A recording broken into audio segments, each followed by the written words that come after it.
The movie is coming, and it is time to talk about just what we hope to see in it. Welcome back, my fellow gamers. This is Top 10 Gaming, and I'm your host, Amanda McKnight. I am super excited to be talking to you about the Five Nights at Freddy's movie and contemplating just all the plot points, characters, game moments, gore, and cameos that we are expecting to see within it. Some stuff has been hinted at, and some we can speculate on based on what we know so far, but so much has been kept secret, which means, as with much of the rest of the franchise, it's time to put on our thinking caps, dig deep, and get theorizing. Join me as we count down the top 10 FNAF movie theories part 2, and let's get counting. Number 10. Book tie-ins. In his Reddit post listing previous screenplay attempts and the final chosen pitch, Scott Cawthon mentioned that he tried 3 times to write a screenplay based on the books with co-writer Kira Breed Risley, but that his inexperience in screenplay writing ultimately got in the way of any of these sticking or being good in his opinion, even with Kira's help. However, it is possible that we could see elements of the books pop up in the film, either tied into the plot or alluded to in Easter eggs. I would still say it's a good idea to brush up on these books before watching the film, as I feel like focusing on the plot of the first game will give Scott more freedom to elaborate on elements of the books without being tied to them as much, which was likely the problem when he approached screenwriting solely from that angle. Number 9. New animatronic? This is something that would probably break the internet if it happened. A new animatronic being introduced in the film would be huge. While this theory isn't really based on any facts, it's a theory that I kind of still hope happens. I'm sure the FNAF movie will have tons of surprises in store for us to keep us guessing, keep us on our toes, and this is one that I personally would just love to see happen. There are so many animatronics that have been introduced via the games over the years, it would be cool to see a new animatronic find its way into the franchise via the film. The question is, what kind of animatronic would you want to see? And who do you think would be a cool animal, or perhaps a non-animal animatronic, to join Freddy's horrific crew? And friends, before I move on to this next spot, be sure to give this video a thumbs up. I promise you, if you click like, it means that all of your dreams will come true in this movie. Anything that you want, just think about it.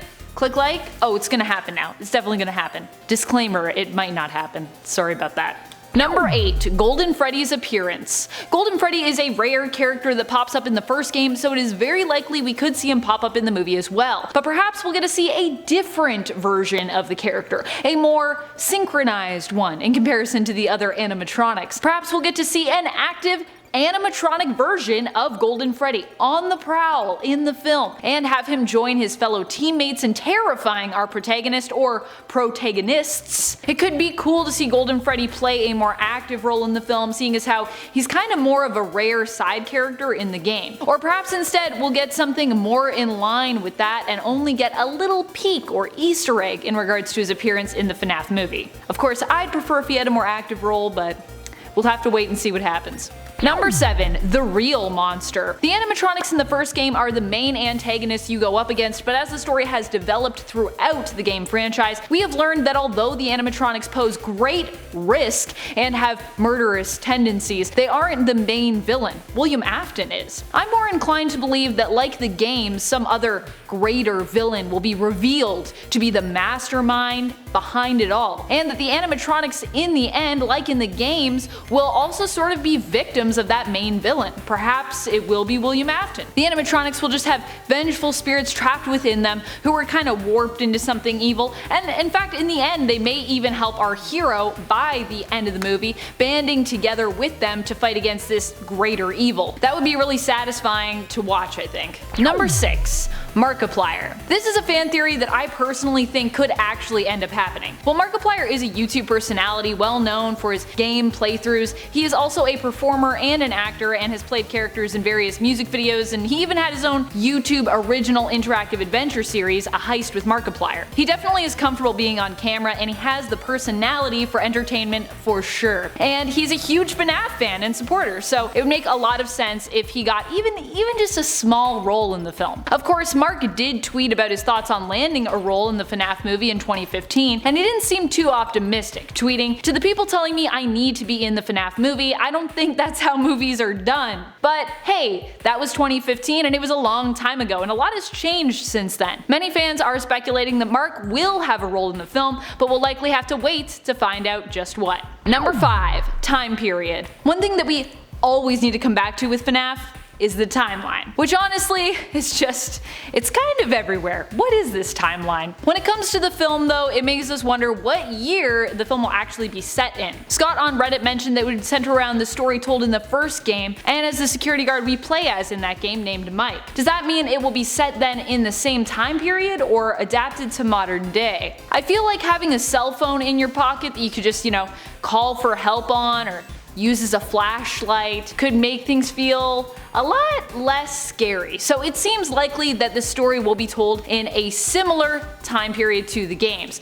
either the 80s or the 90s. Both of these time periods are also pretty trendy right now when it comes to eras that we enjoy revisiting in film, television, and other entertainment. What do you think? Will we see a more modern take on this story or will it be set in the same time period as the games? Also, how will the movies even attempt to approach this tangled timeline? Let me know your thoughts in the comments. Number 4. Visiting Pirate Cove. Everyone loves Foxy, so it's of course very likely that we'll see him appear in the film. But I believe we'll get not just a closer look at the restaurant's interior and get to explore it in a beautiful cinematic setting, but we will actually get to take a look behind the curtain and get immersed in what Pirate Cove is like. Foxy being such a fan favorite, I think will translate to some more screen time for the animatronic, as well as further exploration and development on not just him as a character, but also his personality and his home of Pirate Cove. I know that Foxy likely won't be the friend that we'd all hoped he was, sadly, but it would still be cool to see him more prominently featured in the film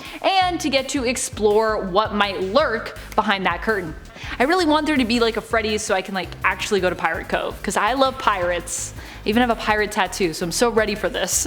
Number 3. Lots of jump scares. FNAF heavily uses jump scares to startle its players, with animatronics each having their own jump scare animation, used to startle you once that animatronic has caught you, or depending on which game in the franchise you are playing, just to unnerve you if they happen to only be a hallucination. Jump scaring is also a technique typically employed in the making of horror films, where tension is built up for something to leap out at you, or when an otherwise calm or focused moment is interrupted suddenly by a ghoul or monster that unexpectedly startles you. Music is also a huge part of this technique, and having the right music come in at the right time can really heighten the fear you feel. Honestly, most horror films rely heavily on their score, their music to startle you. Trust me. Try watching your favorite horror film on mute and see what a difference it makes. It'll probably make a really big one. Because jump scares are so heavily utilized in the games, it's likely we'll also see this horror tactic used heavily in the film in some capacity. I personally anticipate a lot of jump scare fakeouts just to keep us on our toes. Like a lot of moments where you're like, oh, is there gonna be one? And then there isn't one, and then they get you somewhere else. Ugh, I love/hate that in movies. Number 2. A very special cameo. On part 1 of my list, I talked about the theory that we could see Scott Cawthon reprise his role from the video game of Phone Guy, but while that would be super cool, admittedly just seeing him anywhere in the film would be satisfying. Any cameo would be great and I will take it. Perhaps he could be himself in the film, a game designer, approaching someone in management at Freddy's about getting licensing rights so that he could make a game. He could be a guest at the restaurant. There could be an Easter egg featuring him hidden somewhere in the film. All of these would be satisfying for me. It feels pretty guaranteed though that we'll see Scott appear somewhere in the film. After all, fans would likely revolt if they didn't. And Scott Cawthon definitely loves to get in on the ground floor when it comes to the franchise and his involvement in basically just all of the parts in it. So having him appear in the film seems very on the nose for his kind of approach to basically all of this stuff. Number 1. Questions answered. We may or may not see William Afton appear in the film, but regardless of if we see him or not, I am still hoping we'll get some questions answered when it comes to, well, the purpose of all of this. On part 1, we talked a bit about potential antagonists we could see here and potential motivations that could be revealed. But either way, I'm betting that this film will give us some answers to some pretty big questions. And like most other parts of the franchise, also give us just some pretty big questions to be puzzled out by fans later on. Because it honestly wouldn't be FNAF without a bit of unresolved intrigue now, would it? Mainly, I think this film will focus on why previous murders or other such terrors specified took place, and will solve that mystery. Perhaps just in a way that fits the plot of the film, or perhaps giving us some more universal motivation in terms of the games, books, and the overall FNAF verse. What are some of your favorite FNAF movie theories? What are you hoping the rating for this film will be? What animatronics and characters are you hoping to see featured there? Let us know in the comments below. And speaking of comments, it is time to turn to some comments from one of our latest videos, Top 10 FNAF Movie Theories. Saber Sapphire comments, "Bro, imagine if the fan games were a part of the multiverse." Well, I have some news for you, Saber Sapphire, because I believe they will be part of the multiverse, at least the ones that Scott kind of helps to incorporate into them, because that is a thing that's happening, so yeah. Artistic Simmer 01 responds, "Blumhouse movies never stoop to a PG or PG-13 level. Blumhouse makes horrors, not thrillers." Okay, so I have some sad news for you, my friend.